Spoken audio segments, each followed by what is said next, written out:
Hey y'all, I want to introduce y'all to my version of Reaper called Reaper Remix. Let's check it out. All right, so the first thing you need to understand about Reaper is it's very customizable. It can change. A lot of it can change. Matter of fact, almost everything can change. Let's start off. So, most of the time, you guys are in Reaper, you're used to kind of, let me show you guys something, a very just unique point of view where you'll have the track control panel, then maybe your mixer, maybe you have it somewhere else.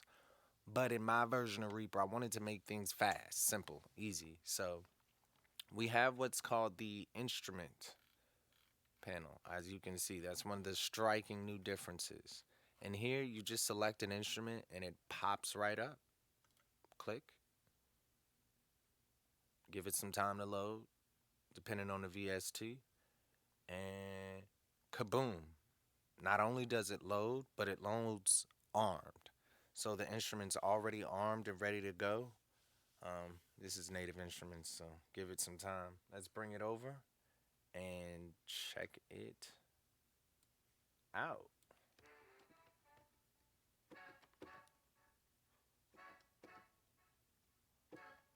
There we go, guys. So, bow. And let's say you have that instrument there. Let's say we go down here, right? We added some instruments. Say we even go in here. We want to add some drums, right? So I've got an instance of Satala. It's also got a instance of Mega Baby. Satala. Okay, all right, Satala. Not right now. We've got an instance of Mega Baby, which is a sequencer in Reaper that is just absolutely dope. You guys got to check it out. It is really just a quick way to kind of get in here and click in your beats FL Studio style. Satala is a drum sequencer that is absolutely awesome. Comes with its own little small 808 and I think 909 kit. I've got mine mapped to my MIDI controller, so yeah, that's the 9 through 16. This is 1 through 8. So,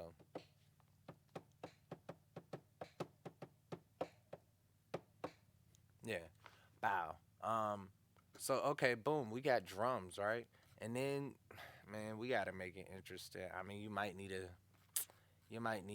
some sounds. You might need something synthesized maybe, so you pull up a synthesizer. Let's bring Surge over from our other screen and bow, we got a synthesizer. All right. So, one of the dope things about Reaper Remix, I didn't even mean to do that. Y'all saw that. Is that I've added some other kind of small plugins that are user, created in the Reaper stash. So let's start off with I showed you, right, the instruments. Let's start off with the track tags. So let's go in here to like drums, right? And say, okay, we got this as our drum machine. But let's say we start selecting different tracks, right? And we can make that a whole visible group here in track tags. So you just select them and you could call those uh, uh, uh, essential drums, right? So we make a new tag from those selections. And we could just say essentials, right? These are the essential drums we want to mix or whatever at this moment. Just see maybe essentials. So you click essentials, it only shows you those tracks. You click off of it, it doesn't, right? Wow. That's great for big projects when you have big groups of guitars, bass, when you have just all these different instruments that need clarifying of where they are, and you can color code this. You can rename tag, remove tag, update the tag. We could call that something else. We could go over here and say, okay, we got brass. Say we had another. I don't know. Let's add some roads, right? Say we had roads in here. And yeah, things take a little time to load because these are the actual VSTs. So as you guys can see here from Spitfire, we've got a Rhodes piano. I shouldn't say piano, it's keys, but it's an electric piano anyway. So Yeah, we've got roads, right? So say we want to come in here and distinguish what's drums, and we're gonna actually remove that tag. Remove that tag. Nothing happens to the track when you remove tags, okay? Just track. So let's say this track we got here. We could call that vocal, right? Vocal, bow. And this track we got brass, and let's actually do Rhodes, surge, and the brass. We're gonna call that instruments, right? All right, and then we're gonna call just this top track. We're gonna call that drums, right? Boom. I'm in here mixing. Man, let me just look at the drums. Just the drums. Tracks didn't go away. Just showing me visibility. Instruments, just showing me the visibility. Again, vocal, just showing me visibility. I want to see everybody. I don't. I do. I don't. Great tool. Also, we got the track colors on the side. I mean, I'm sure you guys have seen those before. Um, we got radial menus. These are great when you want to just you're in here working, and yeah, I mean, just gives you different kind of options on how fast you can move through things. Different views, different screens, screen sets. You can immediately pull that up. You don't have to go up here and do all that menu searching and diving. You can edit these, make them different colors, make the what happens when you select them, all types of great stuff. So the radio menu allows you to really move faster and really just access a different set of tools at your fingertips quickly. We got Vocal Align, which is Reaper's version of Vocal Align by NPL. Great plugin. I use it on my hooks because I oftentimes record several vocal parts for a hook. So it's vital that they sound one cohesive thing. So we create one big voice. So Vocal Align, I'm going to be doing some videos on that. That's hella crazy. Um, what else do we got going on up here? We got Reannoyer.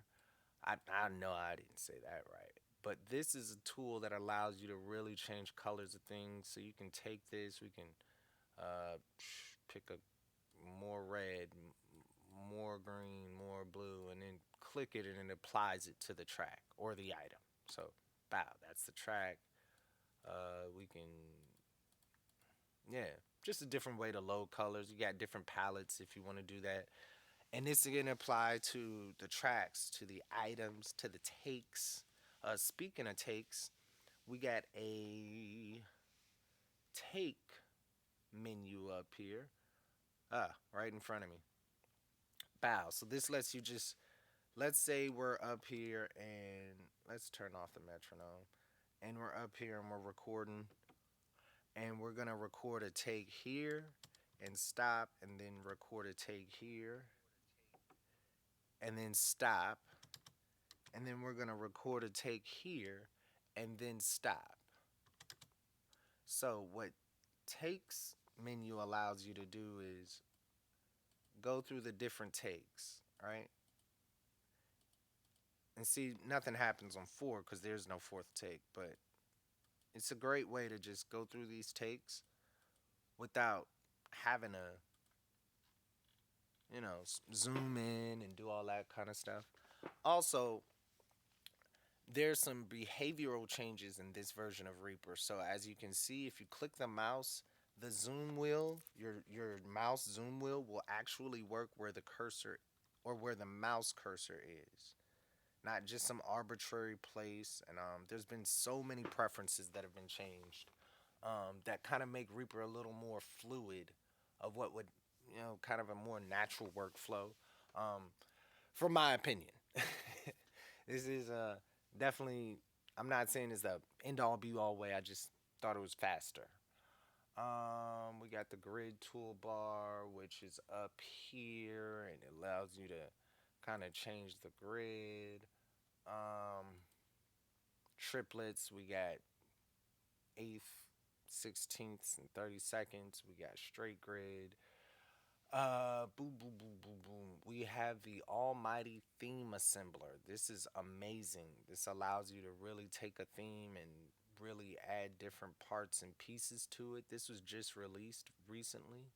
Um, so you can kind of change the fader. You see, I don't know if you guys are seeing all that down there. Go back to my personal favorite, the alloy. You could change the the knobs. You could change. I don't have a width knob. I have a pan knob. You could change the knobs to you know just a lot of different customizable things there.